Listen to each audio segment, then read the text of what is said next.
Dear student, আগের দিন আমরা লাস্ট যে টপিকটা নিয়ে আলোচনা করেছিলাম সেটা হচ্ছে স্ট্রাকচার অফ ওভিউল। আজকে আমরা যে টপিকটা নিয়ে আলোচনা করব সেটা হচ্ছে development of female gametophyte.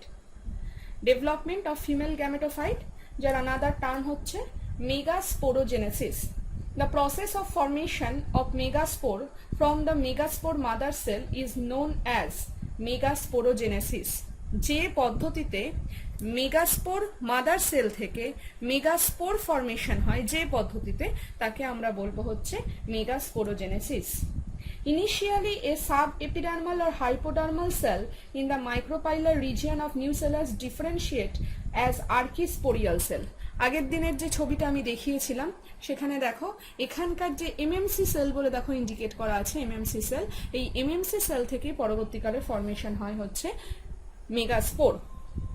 It undergoes meiosis or reduction division and a linear row of 4 haploid megaspore cell is formed. ফার্স্টে দেখায়, এখানে দেখো 1 মেগাস্পোর মাদার সেল মিওসিস হয়েছে, এখানে 4টে সেল ফর্মেশন হয়েছিল, 1টা 2টো 3টে 4টে, 4খানা সেল ফর্মেশন হয়েছিল। বাট তার মধ্যে 1টা 2টো 3টে, এই 3টে দেখো লেখা আছে 3 ডিজেনারেট, মানে 3টে সেল নষ্ট হয়ে যায়, আর একটা সেল পড়ে থাকে যে সেলটা ফাংশনাল মেগাস্পোর হিসাবে গণ্য হয়। Functional megaspore, haploid number of chromosome. Functional megaspore is acting as the first cell of female gametophyte. প্রথম এই ফাংশনাল মেগাস্পোরটাই কিন্তু ফিমেল গ্যামেটোফাইটের ক্ষেত্রে একটা ফাংশনাল সেল হিসাবে অ্যাক্টিং করে। দেখো এবার কি বলছে। The haploid nucellus of the functional megaspore divides mitotically to form 2 nuclei which move to the opposite poles, forming 2 nucleated embryo sac. First কি বলছে দেখো, development of female gametophyte from one functional megaspore is called monosporic type of development. যদি female gametophyte formation হয় একটা functional megaspore থেকে, তখন তাকে আমরা বলবো monosporic type of development. Type of development কি কি টাইপের হয়, তার মানে একটা হচ্ছে দেখো মোনোস্পোরিক টাইপ অফ ডেভেলপমেন্ট, আর একটা হচ্ছে পলিগোনাম টাইপ অফ ডেভেলপমেন্ট। তবে বেশিরভাগ ক্ষেত্রেই 70% প্ল্যান্টের ক্ষেত্রেই দেখা যায় এই মোনোস্পোরিক টাইপ অফ ডেভেলপমেন্ট। মোনোস্পোরিকেরই আনাদার টার্ম হচ্ছে পলিগোনাম টাইপ অফ ডেভেলপমেন্ট অথবা মোনোস্পোরিক টাইপ অফ ডেভেলপমেন্ট। 70% প্ল্যান্টসের ক্ষেত্রেই কিন্তু এই মোনোস্পোরিক টাইপ অফ ডেভেলপমেন্ট হয়ে থাকে। এবার আমরা দেখো ডেভেলপমেন্ট কি করে হচ্ছে সেই নিয়ে আলোচনা করব। ফার্স্ট দেখো, 3টে সেল ডিজেনারেট হয়ে গেছিল, একটা সেল কেবলমাত্র টিকে ছিল। এই একটা সেল যেটাকে আমরা বলছি functional megaspore, functional megaspore in first দেখো মাইটোটিক ডিভিশন হয়েছে। এখানে কি লেখা আছে, অনলি নিউক্লিয়ার ডিভিশন, শুধুমাত্র নিউক্লিয়ার ডিভিশন হয়েছে। নিউক্লিয়ার ডিভিশন হয়ে দেখো 2টো নিউক্লিয়াস ফর্মেশন হয়েছে, বাট সাইটোপ্লাজমের কিন্তু কোনো ডিভিশন হয়নি। 2 নিউক্লিয়েটেড এমব্রায়ো স্যাক যেটা ফর্মেশন হয়েছে, 2 নিউক্লিয়েটেড এমব্রায়ো স্যাক। নেক্সট বলছে দেখো 2 নম্বর মাইটোটিক ডিভিশন হয়েছে, বাট এটাও অনলি অন নিউক্লিয়ার ডিভিশন। 2টো থেকে কি হয়েছে, এটা একটা থেকে 2টো হয়েছে, আবার এই একটা থেকে দেখো 2টো হয়েছে, মানে টোটাল কটা হলো, 4টে হলো, 4 নিউক্লিয়েটেড স্টেজ। তারপর দেখো আবার 3 নম্বর মাইটোটিক ডিভিশন হচ্ছে, এক্ষেত্রেও কিন্তু only on nuclear division, not the cytoplasmic division. দেখো 4টে থেকে কটা হলো, 1 2 3 4 5 6 7 8, 8 নিউক্লিয়েটেড স্টেজ এলো, 8 নিউক্লিয়েটেড স্টেজ। এবার দেখো এখানে জাস্ট আমি এই সেলটার কিভাবে অ্যারেঞ্জমেন্ট হবে নিউক্লিয়াসগুলো সেটা দেখিয়েছি। ওপরে দেখো 3টে আছে, এই 4টের মধ্যে থেকে 3টে ওপরে থাকলো আর একটা মাঝে চলে এলো। আবার সেমলি এই 4টে নিচের 4টে যেটা ছিল সেখান থেকে দেখো 3টে থাকলো আর একটা আবার দেখো মিডলে চলে গেল। এটা জাস্ট অ্যারেঞ্জমেন্টটা, এমব্রায়ো স্যাকের অ্যারেঞ্জমেন্ট কিভাবে হয় সেটা দেখানো হয়েছে। নেক্সট তারপর বলছে দেখো এখানে লেখা আছে cytoplasmic division, cytoplasmic division occurs now. এবার কিন্তু দেখা যাবে সাইটোপ্লাজমিক ডিভিশন। এখানে দেখো ওয়াল ফর্মেশন হচ্ছে, ওয়াল ফর্মেশন হওয়ার ফলে দেখো স্ট্রাকচারটা ঠিক এই রকম হয়ে গেছে। এই দেখো প্রত্যেকটা নিউক্লিয়াসকে ঘিরে ঘিরে একটা করে ওয়াল ফর্মেশন হয়েছে, এক্সেপ্ট দ্য মিডল নিউক্লিয়াস। এই মিডলের যে নিউক্লিয়াস দুটো আছে এদের কিন্তু কোনো ওয়াল ফর্মেশন হয়নি। এই যে এই দুটো নিউক্লিয়াসকে বলা হয় পোলার নিউক্লিয়াই। কি বলা হয়? পোলার নিউক্লিয়াই। আর এই যে সাইটোপ্লাজম, এই যে সেলটা, এই পোর্শনটাকে বলা হয় সেন্ট্রাল সেল। এই সেলটাকে বলা হচ্ছে সেন্ট্রাল সেল। দেখো চ্যালাজা এন্ড কাকে বলে? যে এন্ড থেকে, যে পার্ট থেকে আমরা আগের দিন যখন আলোচনা করেছিলাম স্ট্রাকচার অফ ওভিউল, সেখানে চ্যালাজার ডেফিনেশন বলা হয়েছিল যে পোর্শন থেকে, যেহেতু ওভিউলটা অ্যাঞ্জিওস্পার্মিক একটা ওভিউল সবসময় হয় বাইটেগমিক, দুটো ইন্টেগুমেন্টস থাকে, যে পোর্শন থেকে ইন্টেগুমেন্টস ফর্মেশন হয় সেই এন্ডটাকে আমরা বলবো চ্যালাজাল এন্ড। আর তার ঠিক অপোজিট যে এন্ডটা, সেটাকে আমরা কি বলবো? মাইক্রোপাইলার এন্ড। তাহলে এবার দেখো চ্যালাজাল এন্ড, আমি এখানে যে ছবিটা দেখাচ্ছি, এখানে এটা চ্যালাজাল এন্ড। এই চ্যালাজাল এন্ডে দেখো যে তিনটে সেল রয়েছে তাদেরকে আমরা বলবো কি? Antipodal sell. অ্যান্টিপোডাল সেল, প্রতিপাদ কোষ সমষ্টি, বাংলায় যেটাকে বলা হয় প্রতিপাদ কোষ সমষ্টি, অ্যান্টিপোডাল সেল। আর ঠিক তার উল্টো দিকে মানে মাইক্রোপাইলার এন্ডে দেখো তিনটে সেল রয়েছে, তার মধ্যে মাঝের যে সেলটা রয়েছে দেখো সেটা হচ্ছে এগ সেল। Egg cell. আর দুপাশে যে দুটো সেল আছে সেই সেল দুটোর নাম হচ্ছে সিনার্জিডস বা সাইনার্জিডস। দেখো এখানে আমি রেড কালারের, খুব হয়তো আবছা বোঝা যাচ্ছে বাট তাও বোঝা যাচ্ছে, দুটো দেখো পাতার মতো শেপ রয়েছে, ফ্ল্যাপ লাইক স্ট্রাকচার। এই দুটোকে আমরা বলে থাকি filiform papillae. What is the function of filiform papillae এটা নিয়ে পরে আলোচনা করব। জাস্ট ফিলিফর্ম প্যাপিলি এখানে থাকে। এই দুটো সেল, যে দুটোকে আমরা বলি সাইনার্জিডস, সহকারী কোষ, মাঝখানে যেটা রয়েছে সেটা হচ্ছে এগ সেল। এই এগ সেল এবং সাইনার্জিস্ট, এই টোটাল তিনটে সেলকে একত্রে আমরা বলে থাকি কি? এগ অ্যাপারেটাস, বাংলায় যেটাকে বলা হয় গর্ভযন্ত্র। এগ অ্যাপারেটাস বা গর্ভযন্ত্র।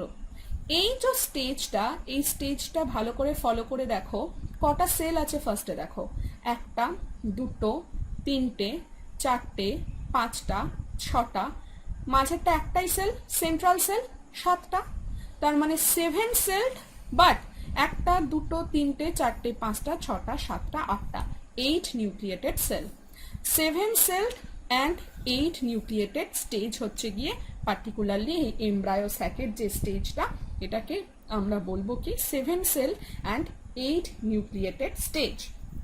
এখানে দেখো মাঝের যে টিস্যুটা রয়েছে, সেন্ট্রাল সেল যাকে আমরা বলছি, এই যে মাঝের টিস্যুটা, এই মাঝের টিস্যুটা হচ্ছে নিউসেলাস। নিউসেলাস নিয়ে আমরা অলরেডি আগে কথা বলেছি। এই নিউসেলাস কি করে না, নিউট্রিটিভ টিস্যু ফর্মেশনে হেল্প করে। পরবর্তীকালে এখান থেকে নিউট্রিশন পাই হচ্ছে এই ফিমেল গ্যামেটোফাইট। এবার দেখো, এবার কয়েকটা ফাংশন বলবো। ফার্স্ট বলছে কি দেখো, এগ অ্যাপারেটাস কি? This is a group of 3 cell at micropylar end. 3 cell micropylar end. The central cell is known as egg cell or oosphere, and on its sides are 2 synergids. The egg cell is polar with vacuolated cytoplasm towards the micropylar end, and nucleus at the chalazal end. At their micropylar end, the projection are rich in polysaccharides. Filiform apertures guided the pollen tube into the synergids. আমি একটু আগে বললাম এই filiform অ্যাপারেচার্স এর কথা, filiform প্যাপিলির কথা যেটা বলেছিলাম, ফিলিফর্ম অ্যাপারেচার্স, এই অ্যাপারেচার্সটা অ্যাকচুয়ালি ফর্মেশন হয় হচ্ছে গিয়ে কোথা থেকে না, সাইনার্জিডস দুটো থেকেই ফর্মেশন হয়। এক্ষেত্রে যেটা ঘটে দেখো সেটা হচ্ছে যে পলিস্যাকারাইড, এরা হচ্ছে মেনলি পলিস্যাকারাইড সিনথেসিসে হেল্প করে এই ফিলিফর্ম অ্যাপারেচার্স দুটো, এবং এদের কাজ হচ্ছে guides the pollen tube into the synergids. পরবর্তীতে আমরা যখন ফার্টিলাইজেশন পড়বো তখন ভালো করে দেখতে পাবো যে এখান দিয়ে যখন পোলেন টিউবটা এন্টার করবে, তখন এই পোলেন টিউবটাকে এন্টার করার সময় এই দুটো ফিলিফর্ম অ্যাপারেচার্স কি করবে? পোলেন টিউবটাকে গাইড করবে। The synergids have the following function. কি ফাংশন আছে? নাম্বার 1 কি বলছে দেখো, absorb the nutrients from the nucellus. এই নিউসেলাস পোর্শন থেকে কি করে? নিউট্রিয়েন্টসকে অ্যাবজর্ব করে। Number 2, secrete the active substances for attracting the pollen tube. Pollen টিউবটাকে অ্যাট্রাক্ট করে এগ সেলের কাছে পৌঁছানোর জন্য যে অ্যাট্রাকটিভ ম্যাটেরিয়াল সিনথেসিস করা দরকার, সেই দুটো করে হচ্ছে সাইনার্জিডস। নেক্সট বলছে act as shock absorber for growing the pollen tube. Shock absorber কাদেরকে বলি আমরা? মনে করো আমরা কোনো একটা বেতের চেয়ারে বসেছি, বেতের চেয়ারের সাথে আর আমাদের পিঠের মাঝখানে যে কুশন থাকে, ওই কুশনটাকে আমরা বলি শক অ্যাবজর্বার। মানে কি? ঘর্ষণ প্রতিরোধী একটা পদার্থ। এক্ষেত্রেও ঠিক তাই, পলেন টিউবটা যখন গিয়ে এগ অ্যাপারেচার এক্সেলের কাছে গিয়ে যখন পৌঁছাচ্ছে, তখন যে একটা ফ্রিকশন প্রডিউস হচ্ছে এই জায়গাটা দিয়ে যাওয়ার সময়, সেই ফ্রিকশনটা যাতে না হয়, যদি ফ্রিকশন ক্রিয়েট করে তাহলে কি হবে? পলেন টিউবটা নষ্ট হয়ে যাবে। সেটা যাতে না হয় সেটার জন্য কি করে, এই সাইনার্জিডস দুটো ওদেরকে শক অ্যাবজর্বার হিসাবে হেল্প করে। নেক্সট বলছে দেখো, form seat for pollen tube discharge. এই জায়গাটা দিয়েই কিন্তু পোলেন টিউব কিন্তু এন্ট্রি নেয়, তাই একটা সিট, একটা স্থান তৈরি করতে হেল্প করে। নেক্সট বলছে দেখো, অ্যান্টিপোডাল সেল কোন এন্ডে থাকে? The 3 cell situated at the chalazal end, আগেই বলেছি আমি, of the embryo sac are called the antipodal cell. This cell possess a number of enzyme, starch, lipid and proteins and take an active part in absorbing nourishment from the nucellus. At the end this cell degenerate. যখন total embryo স্যাকটা যখন mature হয়ে যাচ্ছে, তখন কিন্তু এই antipodal সেলগুলো কিন্তু after fertilisation antipodal সেলগুলো কিন্তু সম্পূর্ণভাবে ধ্বংস হয়ে যাবে। নেক্সট কি বলছে দেখো, central cell or polar nuclei. আমি বলেছিলাম নিউক্লিয়াস দুটোকে বলা হয় পোলার নিউক্লিয়াই, আর সেলটাকে বলা হয় কিন্তু সেন্ট্রাল সেল। কি বলছে দেখো, the 2 polar nuclei in the centre of the embryo sac often fuse to form a single diploid secondary nucleus or definitive nucleus. দেখো এখানে যে দুটো নিউক্লিয়াস আছে, এদের কিন্তু ক্রোমোজোম কিন্তু হচ্ছে হ্যাপ্লয়েড N and N। বলছে কি, এই দুটো N পরস্পর ফিউজ হয়ে গিয়ে তৈরি করে হচ্ছে secondary diploid secondary nucleus or definitive nucleus, নির্মিত nucleus. It is the only diploid structure in the embryo sac which gives rise to a primary endosperm cell. পরবর্তীতে আমরা দেখতে পাবো ফার্টিলাইজেশন পড়ার সময় এই এমব্রায়ো স্যাকের মধ্যে একমাত্র ডিপ্লয়েড স্ট্রাকচার কিন্তু হচ্ছে এই ডেফিনেটিভ নিউক্লিয়াস, এবং পরবর্তীতে এইটা থেকেই কিন্তু তৈরি হবে প্রাইমারি এন্ডোস্পার্ম সেল, যেটাকে বাংলায় আমরা বলে থাকি শস্যকলা। Thus, a mature monosporic polygonum type of embryo sac, আগেই বলেছি monosporic type of development অথবা polygonum type of development, যেটা 70% angiosperm-এর মধ্যে দেখা যায়। monosporic polygonum type of embryo sac is 7 cell at the time of fertilization, 3 cell at micropylar end, 3 cell at chalazal end and a single central cell with a diploid secondary nucleus. এবার এখানে দুটো কথা আমি একটু বলে নিই। Types of embryo sec যদি বলা হয়, তাহলে দেখো সেক্ষেত্রে 3টে টাইপ দেখা যায়। একটা হচ্ছে মোনোস্পোরিক এমব্রায়ো স্যাক, বাইস্পোরিক এমব্রায়ো স্যাক, আর হচ্ছে টেট্রাস্পোরিক এমব্রায়ো স্যাক। টার্মগুলো থেকেই তোমরা আশা করি বুঝতে পারছো। মোনোস্পোরিক মানে যে সমস্ত এমব্রায়ো স্যাক ডেভেলপ করে একটা মাত্র ফাংশনাল মেগাস্পোর থেকে, মানে আমি এখানে যে ছবিটা দেখিয়েছি একটা ফাংশনাল মেগাস্পোর থেকে ফর্মেশন হবে। বাইস্পোরিক যদি হয়, develop from one diet or a cell formed from the first meiotic division. বাইস্পোরিক প্রথমে শুরু হবে দুটো দিয়ে, কিন্তু পরবর্তীতে দেখা যাবে একটা সম্পূর্ণ নষ্ট হয়ে যাচ্ছে। আর tetrasporic embryo sac develops from all the 4 cell formed after complete meiosis. The most common embryo sac is monosporic type. Next দেখো, আমরা নেক্সট যে টপিকে যাব সেটা হচ্ছে গিয়ে types of ovule. Types of ovule কি বলছে দেখো, টাইপস অফ ওভিউলস নিয়ে আলোচনা করার সূত্রে বলে রাখি, ওভিউলসের টাইপ আমরা কিভাবে ডিনোট করি। ওভিউলসের টাইপ ডিনোট করার জন্য আমাদের 3টে বিষয়বস্তু জানার প্রয়োজন। একটা হচ্ছে মাইক্রোপাইল, একটা হচ্ছে চ্যালাজা, আর একটা হচ্ছে ফিউনিকলস। ভালো করে বুঝবে, একটা হচ্ছে মাইক্রোপাইল, একটা হচ্ছে চ্যালাজাল, আর একটা হচ্ছে গিয়ে কি ফিউনিকলস। মাইক্রোপাইলার এন্ড কাকে বলে, চ্যালাজাল এন্ড তার অপোজিট এন্ডটা। চ্যালাজাল এন্ড কাকে বলে, যেখান থেকে ইন্টেগুমেন্ট ফর্মেশন হচ্ছে সেটাকে বলা হয় চ্যালাজাল এন্ড। আর ফিউনিকলস, ফিউনিকলস তো আমরা আগের দিনই বলেছি, ওভারি যে পোর্শনটার মাধ্যমে, যে জায়গাটার মাধ্যমে মাদার বডির সাথে অ্যাটাচ থাকছে প্লাজেন্টার ঠিক আপার মোস্ট পোর্শনটাকে বলা হয় ফিউনিকল। এই তিনটের পজিশনের ওপর ডিপেন্ড করে কিন্তু ওভিউলসের বিভিন্ন টাইপস গণ্য করা হয়। ফার্স্ট বলছে দেখো অর্থোট্রপাস। অর্থোট্রপাস আমি এখানে দেখিয়েছি orthotropous. This is the most primitive type of ovule. Its funicle is straight and ovule lies straight in the ovary. The funicle, chalaza and micropyle lie in one vertical line. খুব ভালো করে দেখবে, funicle, chalaza and micropyle lie in one vertical line. এখানে funicle straight এবং ওভারিটাও দেখো upright, এখানে লেখা আছে upright ওভারি, মানে ঊর্ধ্বমুখী। তিনটেই কিন্তু দেখো সেম লাইনে আছে। এই টাইপের অর্থোট্রপাস অ্যাকচুয়ালি মেনলি দেখা যায় very common in gymnosperm like that Polygonum. এদের ক্ষেত্রে কিন্তু এই অর্থোট্রপাস টাইপের ওভিউল দেখা যায়। নেক্সট দেখো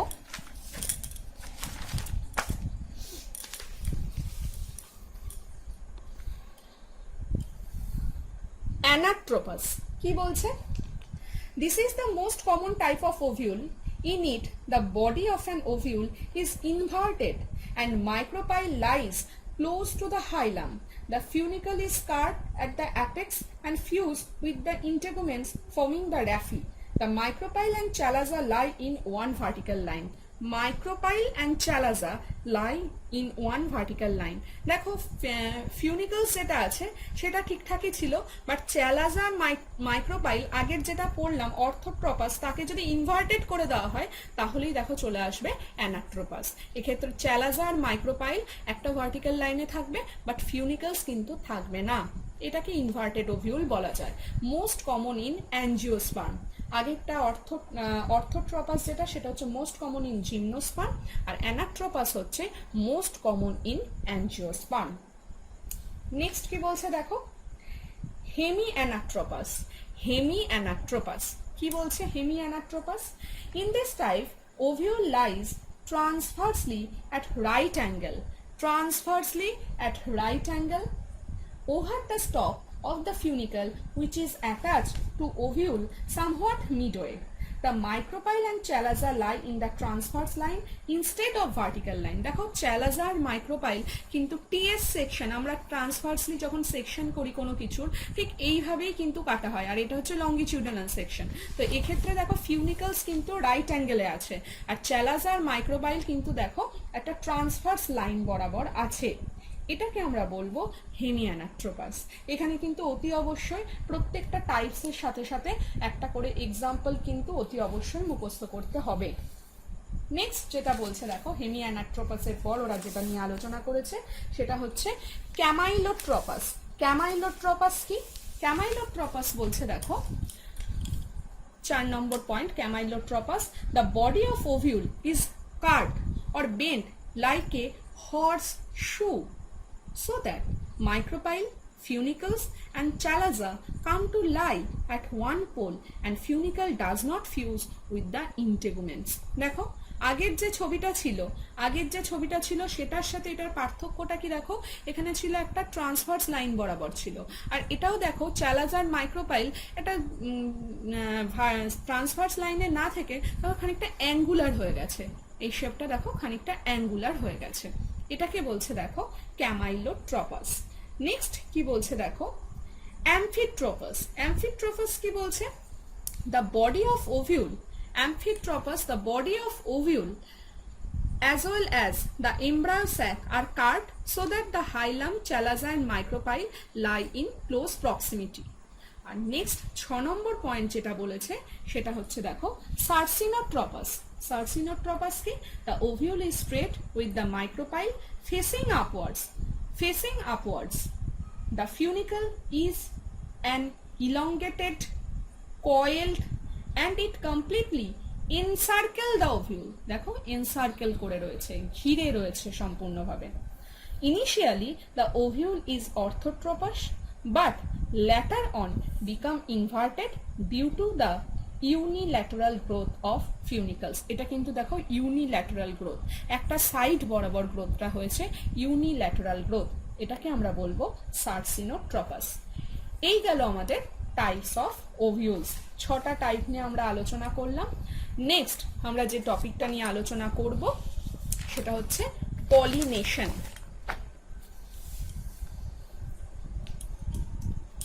প্রথমেই জানতে হবে পলিনেশন কাকে বলা হয়, what is pollination.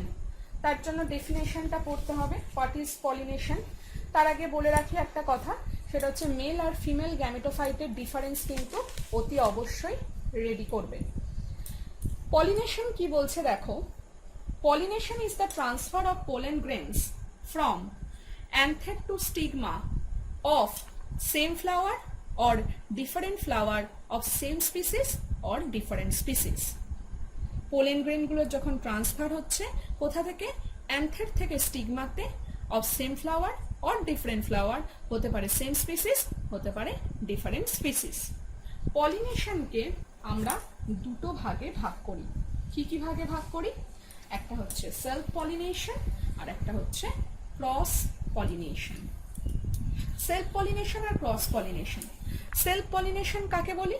Self pollination মানে হচ্ছে যখন একই গাছের দুটো ফুলের মধ্যে বা একটা ফুলের মধ্যে যখন পলিনেশন হয় তখন তাদেরকে আমরা বলি সেলফ পলিনেশন। আচ্ছা, সেলফ পলিনেশনকে দেখো আবার দুটো ভাগে ভাগ করছে, একটা হচ্ছে অটোগ্যামি আর একটা হচ্ছে গেইটেনোগ্যামি। অটোগ্যামি কি? Transfer of pollen from anther to stigma of same flower. একই ফুলের মধ্যে যখন পোলেন গ্রেনস অ্যান্থের থেকে স্টিগমাতে গিয়ে পড়ে তখন তাকে আমরা বলবো কি? Autogamy. It's a type of self pollination. Next বলছে দেখো geitonogamy. What is the geitonogamy? Transfer of pollen from anther of one flower to stigma of another flower of the same plant. একই গাছের কিন্তু দুটো আলাদা আলাদা ফুল হতে হবে। Transfer of pollen from anther of one flower, একটা ফুলের অ্যান্থের গিয়ে যখন অন্য ফুলের স্টিগমার ওপর অর্থাৎ গর্ভমুণ্ডের ওপর পড়বে তখন তাকে আমরা বলবো গেইটেনোগ্যামি। তাহলে অটোগ্যামি আর গেইটেনোগ্যামির মধ্যে সামান্য ডিফারেন্স, অটোগ্যামি একটা নির্দিষ্ট ফুলের মধ্যে হবে আর কিন্তু একই গাছে, আর গেইটেনোগ্যামি একই গাছে হবে বাট দুটো আলাদা আলাদা ফুলের দরকার হবে। নেক্সট তারপর আমরা কি বলছি দেখো, that is the cross pollination. What do you mean by cross pollination? Cross পলিনেশনের আলাদা টার্মগুলো হচ্ছে জেনোগ্যামি অথবা allogamy. Transfer of pollen from anther of one plant to the stigma of another flower of the another plant of the same species, তাকে আমরা বলবো cross pollination. দুটো আলাদা আলাদা গাছের দুটো ফুলের মধ্যে, দুটো আলাদা আলাদা গাছ বাট মাথায় রাখতে হবে সেম স্পিসিস হতে হবে। দুটো আলাদা আলাদা গাছের একই প্রজাতির দুটো ফুলের মধ্যে যখন পলিনেশন ঘটবে, একটার অ্যান্থেরের থেকে পোলেন গ্রেনস গিয়ে অন্যজনা স্টিগমার ওপর পড়বে তখন তাকে আমরা বলবো ইতর পরাগযোগ বা ক্রস পলিনেশন। ক্রস পলিনেশন ঘটানোর জন্য কিছু এজেন্সির দরকার হয়, জানি আমরা সেটা, মানে বাংলায় যেটাকে বলি বাহকের দরকার হয়। কিরকম? Air, water, insects, birds, animals, এছাড়া আরো অনেক কিছু আছে। মোটামুটি যে বাহক কোটার দরকার হয়, যদি এয়ারের মাধ্যমে ক্রস পলিনেশন হয় then this plant is known as anemophilous. ওয়াটারের মাধ্যমে যদি ক্রস পলিনেশন হয় দেন দ্য হাইড্রোফিলাস। ইনসেক্টের মাধ্যমে যদি ক্রস পলিনেশনের মাধ্যমে যদি হয় দেন দ্য অর্নিথোফিলাস। and animals এর মাধ্যমে যদি হয় obviously that is the zoophilus. Next আমরা এবার এক একটা করে পলিনেশনকে নিয়ে আলোচনা করব। তাহলে আমরা পড়লাম সেলফ পলিনেশন আর ক্রস পলিনেশন। এবার ফার্স্টে আমি যে পলিনেশনটাকে নিয়ে আলোচনা করব that is the self pollination. Self পলিনেশনে আমি প্রথমেই বলেছিলাম কি কি ভাগ হয়, অটোগ্যামি আর গেইটেনোগ্যামি। এখন আমাদেরকে যেটা শিখতে হবে, অলরেডি আমরা এগুলো আগে হয়তো পড়েছি, এখন যেগুলো পড়বো সেটা হচ্ছে অ্যাডাপ্টেশন। অ্যাডাপ্টেশন মানে কি? অ্যাডাপ্টেশন মানে অভিযোজন। সেলফ পলিনেশন ঘটাতে গেলে প্ল্যান্টগুলোকে কিছু কিছু জিনিস অভিযোজন করতে হয়। যে যে জিনিসগুলো অভিযোজন করতে হবে তাদেরকে সেই সেলফ পলিনেশনের জন্য আলাদা অভিযোজন আছে, ক্রস পলিনেশনের জন্য আলাদা অভিযোজন আছে। প্রথমে সেলফ পলিনেশন নিয়ে আলোচনা করি। দেখো, ফর সেলফ পলিনেশন অ্যাডাপ্টেশন কি বলছে? ফার্স্ট বলছে দেখো homogamy. Homogamy, in homogamy the flowers are aerial and open, the stamens are stigma, the stamens and stigma of the flower mature at the same time and are brought closer by growth, bending or folding. It occurs in potato, wheat, rye, rice, mirabilis etcetera. কি বললো? Maturation of male and female sex organ at the same time, মানে স্ত্রী এবং পুরুষ sex organ দুটোই কিন্তু mature হবে same টাইমে, তাকে আমরা বলবো হোমোগ্যামি। হোমো মিন্স ইকুয়াল আর গ্যামি মিন্স মিলন, মানে একই সময়ে মিলন হবে, তাকে আমরা বলবো হোমোগ্যামি। নেক্সট কি বলছে দেখো, নাম্বার 2, ক্লিস্টোগ্যামি। দেখো ক্লিস্টোগ্যামির নিচে আমি একটা পয়েন্ট লিখেছি, ক্লোজড ফ্লাওয়ার। ক্লোজড ফ্লাওয়ার মানে যে ফুলগুলো ক্লোজ থাকে। কি বলছে দেখো, underground flower remains closed throughout their life. আন্ডারগ্রাউন্ডে যে ফ্লাওয়ারগুলো হয় সেগুলো ক্লোজ থাকে throughout their life. In them only the self pollination occur because anther mature and liberate pollen in closed flower.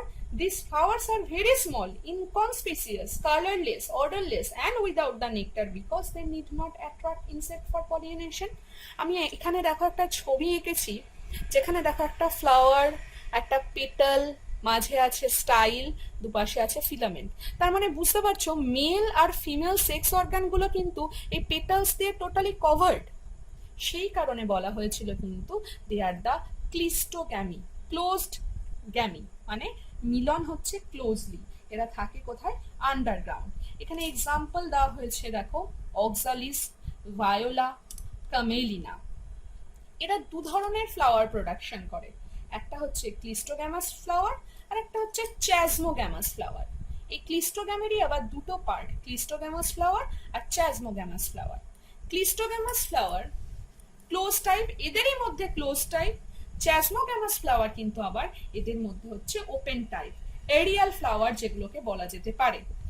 Close type flower আমি অলরেডি বলে দিয়েছি, এটা কিন্তু হচ্ছে অ্যাডাপ্টেশন ফর সেলফ পলিনেশন, আর ওপেন টাইপ ফ্লাওয়ার কিন্তু actually adaptation for cross pollination. এবার দুটো সম্পর্কে বলবো।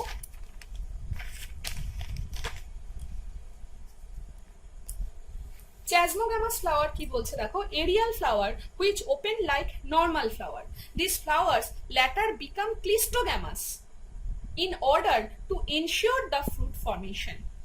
Chasmogamous flower প্রথমে থাকে কিন্তু ওপেন টাইপের, পরবর্তীকালে যখন ফ্রুট ফর্মেশন এনশিওর করার দরকার হয়, মানে ফ্রুট ফর্মেশন হবে এরকম সময়ে, এই সময় কিন্তু they become the cleistogamous. They are larger, brightly coloured and scented. In them both self and cross pollination occur. চ্যাজমোগ্যামাসে দেখো একটু আগেই আমি লিখলাম চ্যাজমোগ্যামাস হচ্ছে ওপেন মানে ক্রস পলিনেশন, কিন্তু আমি এখানে বলছি দেখো pollination adaptation for what? Self pollination. তার মানে চ্যাজমোগ্যামাসের মধ্যে কিন্তু সেলফ অ্যান্ড ক্রস টু টাইপসের পলিনেশনে কিন্তু দেখা যাবে, আর cleistogamous only for the self pollination. এখানে একটা দেখো জিওকার্পি, জিওকার্পি বলে যে লেখাটা আছে, what is the geocarpy? Geo মানে টার্মটা থেকে বুঝতে পারছো গ্র্যাভিটেশনাল ফোর্সের কোনো ব্যাপার আছে, আর কার্পি টার্মটা এসছে কার্পলস থেকে। কার্পলস মানে কি? Carpels is the part of the pistil, means the gynoecium, মানে ফিমেল রিপ্রোডাক্টিভ অর্গানের পার্ট। এখানে এক্সাম্পল দেওয়া হয়েছে দেখো, অ্যারাচিস হাইপোগিয়া, এটা হচ্ছে গ্রাউন্ড নাট।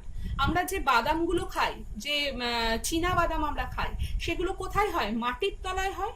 এই গ্রাউন্ড নাটের যে ফর্মেশনটা, এর যে সেলফ পলিনেশন হয়, এটা কিন্তু টোটালি হয় মাটির তলায়। দেখো এখানে আমি একটা ছবি ড্র করেছি, এখানে দেখিয়েছি দেখো, এটা যদি থ্যালামাস হয়, একদম লোয়ার পার্টটা থ্যালামাস, তারপর দেখো দেখানো হয়েছে এই যে এই রিজিয়নটার, এই রিজিয়নটা হচ্ছে গিয়ে তোমার ওভিউল, তারপর হচ্ছে স্টাইল, তারপর হচ্ছে স্টিগমা, আর একদম মিডল পার্টটা একদম থ্যালামাস আর ওভারির সাথে কানেকশন ক্রিয়েট করেছে, ওই অর্গানটাকে আমরা কিন্তু বলবো পেডিসেল।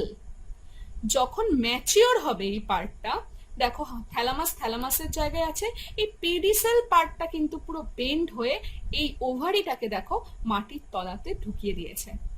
মাটির তলায় ঢোকানোর ফলে কিন্তু এই ওভারের রিপেনিং, ফ্রুট ফর্মেশন কিন্তু হচ্ছে টোটালি মাটির তলায়। For that cause this is known as geocarpy. কার ক্ষেত্রে দেখা যায়? Arachis hypogaea, means commonly known as the groundnut, যেটাকে চীনা বাদাম বলে থাকি। মিরাবিলিস জলপা, মিরাবিলিস জলপার কথা সবাই জানো, 4 o'clock প্ল্যান্ট, সন্ধ্যা মালতী গাছ। এদের কিন্তু অ্যান্থার বেন্ডস টু দ্য স্টিগমা, এর আবার অ্যান্থার বেন্ড করে গিয়ে স্টিগমার কাছে পড়ে, স্টিগমার কাছে পড়ার ফলে সেখান থেকে পলিনেশনে হেল্প হয়।